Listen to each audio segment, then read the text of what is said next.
Guys, share ko lang, andito ako sa Honda para bilhin ang napakatagal ko ng pangarap na motor. Alam nyo ba? Bago pa nga ito mangyari, dinaanan ko nga muna ang mga napakatinding pagsubok. Ang tanging nasa isipan ko nga sa mga araw na iyon, yung pangarap kong motor ay hanggang pangarap na lang. Ganito kasi yun mga guys. May pinuntahan kasi akong mga dealer na mga motor. Lahat nga sila binigyan ko ng mga documents para sa aking mga personal identification. Lahat ng mga papers na binigay ko ay kompleto para nga ma-qualified ako sa aking application. Pagkatapos nga nun, binigyan ako ng 3 araw para i-CI. Dumating yung araw ng pag-CI.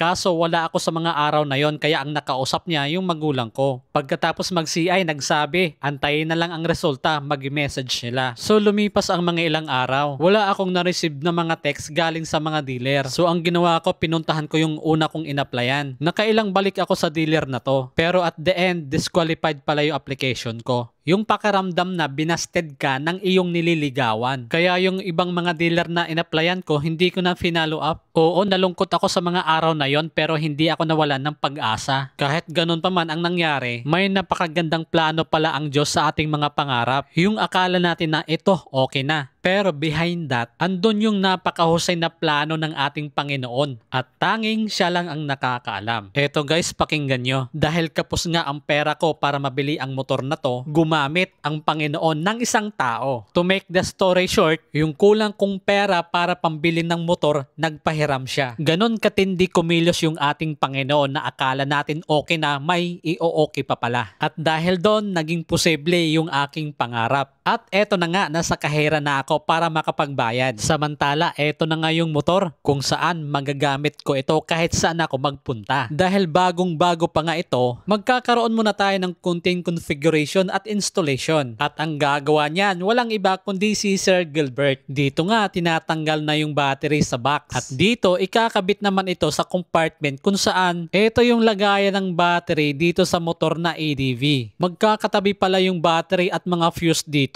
Kaya kung sakaling may pumutok na fuse, buksan nyo na lang. At eto na nga, nilalagyan na ng gasolina. Pagkatapos nga niyan, pinakita ang dashboard panel at lahat ng mga light indicator ay nag-working. Dito, dinemo nga ni Sir Gilbert kung paano gamitin itong keyless switch. Tinuro nga sa akin kung paano buksan ang upuan at fuel tank. Tinuro na rin sa akin dito kung paano gagamitin itong remote at kung ano-ano nga ang mga safety features nito. Nakakatuwa lang kasi itong remote ng ADV. Para siyang two-way alarm na kinakabit ko sa mga motor. Lahat nga ng mga ilaw sa motor na ito ay pinakita ni Sir Gilbert. Tulad ng headlight, signal light, at brake light. Pagkatapos nga ng demo, ito susubok na ako. Seat. Ito. Okay. Yun. Yun. On. Start na button, sir. Sige, papindot na ako, sir. Ayun.